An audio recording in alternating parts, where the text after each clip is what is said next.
करीब 1,76,000 रुपए के ऑल टाइम हाई के बाद से सोने की कीमत में लगातार उतार चढ़ाव हो रही है। कयास लगाए जा रहे हैं कि सोने का भाव अब 1 लाख रुपए से नीचे तक आ सकता है। नमस्कार, मैं हूं आपके साथ ममता तिवारी। आप देख रहे हैं न्यूज़ 18 का डिजिटल प्लेटफॉर्म। कैसे सोने का भाव 1 लाख रुपए से नीचे तक आ सकता है, इस रिपोर्ट में बता रहे हैं, ध्यान से सुनना। देखिए, सोने की इस गिरावट के पीछे रूस का अमेरिका को दिया एक ऑफर माना जा रहा है। अगर अमेरिका रूस के बीच ये डील हो गई तो बाजार में कई बड़े बदलाव हो सकते हैं। तो सबसे पहले वो डील जानना आपके लिए बहुत जरूरी है जो रूस और अमेरिका के बीच में होने जा रही है, जिससे पूरी तरह से सोने और चांदी के भाव की कीमतों में बदलाव आने वाला है।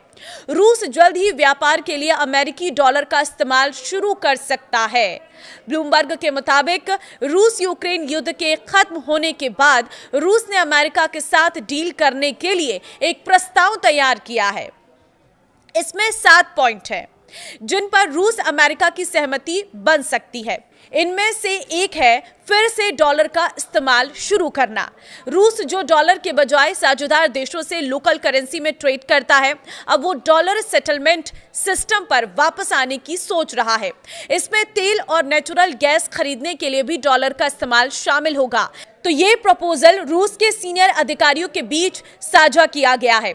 और अब आपको बताते हैं कि दोनों देशों के बीच जो संभावित डील है वो कौन कौन सी है। पहली तो है एविएशन डील, दूसरी है एनर्जी पार्टनरशिप, तीसरी है बाजार खोलना, चौथी है न्यूक्लियर और एआई।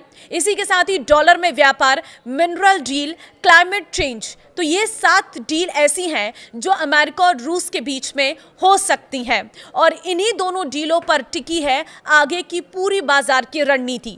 रूस ने डॉलर का इस्तेमाल बंद क्यों किया था और अब क्यों शुरू करना चाहता है, ये भी आप समझिए। देखिए, दूसरे विश्व युद्ध के बाद डॉलर ग्लोबल करेंसी बनकर उभरा।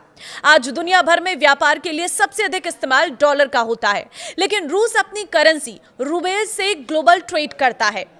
दरअसल डॉलर में कारोबार करने के लिए दुनिया भर के देश अमेरिका ट्रेजरी के बॉन्ड खरीदकर अपने पास रखते हैं।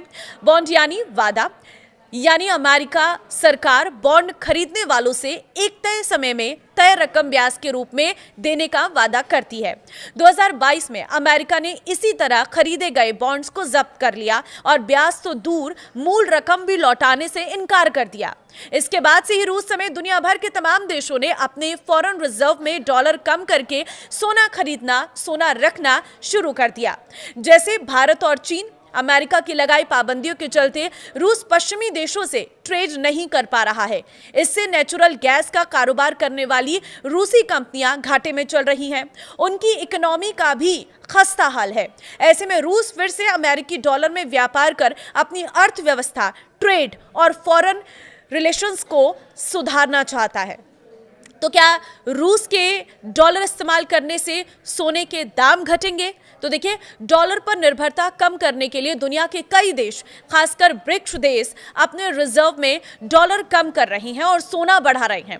2005 में भारत के फॉरेन रिजर्व में सिर्फ 4.3% गोल्ड था, जो 2025 में बढ़कर 15% हो गया है। 2000 से 2025 के बीच चीन का गोल्ड रिजर्व 443% बढ़ा है और ब्राजील ने 2025 में 16 टन सोना खरीदा है। इससे पहले 4 सालों में उसने कोई सोना नहीं खरीदा था।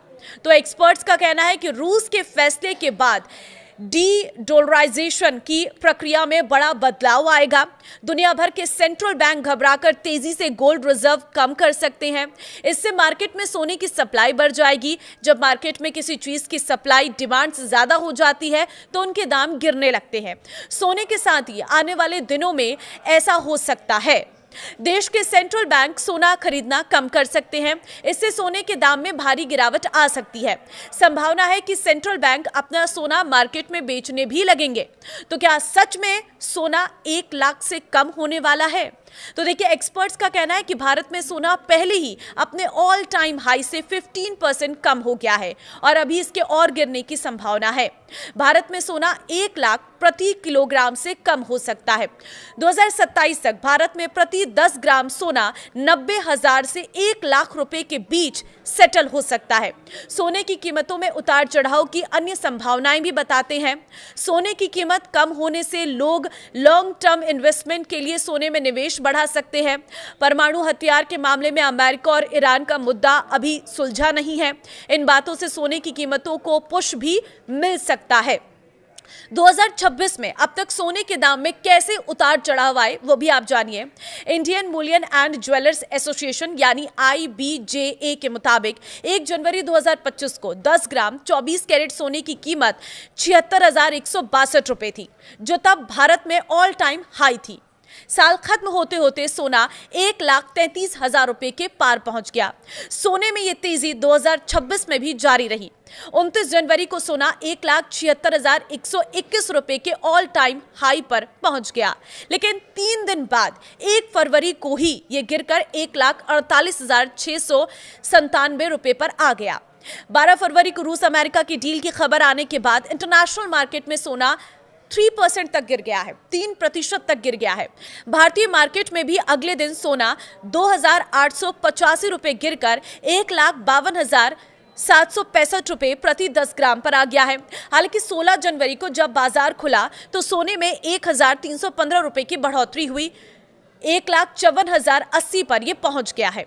तो इस तरह से सोने के भाव में उतार चढ़ाव देखने को मिला। 2026 में खास तौर पर सोने की कीमतों में काफी ज्यादा उतार चढ़ाव देखने को मिला है। अब सीधे सबकी नजरें टिकी अमेरिका और रूस के बीच होने वाली उस डील पर।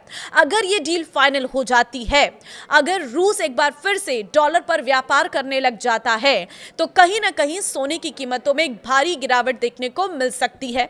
तो जिन लोगों की पहुंच से सोना दूर हो गया था, उनकी पहुंच में ये सोना आ जाएगा, लेकिन जिन्होंने अपना पूरा पैसा सोने में इन्वेस्ट कर दिया था, उनके लिए उनकी राह थोड़ी मुश्किल जरूर हो सकती है। लेकिन ये फिलहाल आकलन है। अब ये अमेरिका और रूस के बीच होने वाली डील पर टिका हुआ है।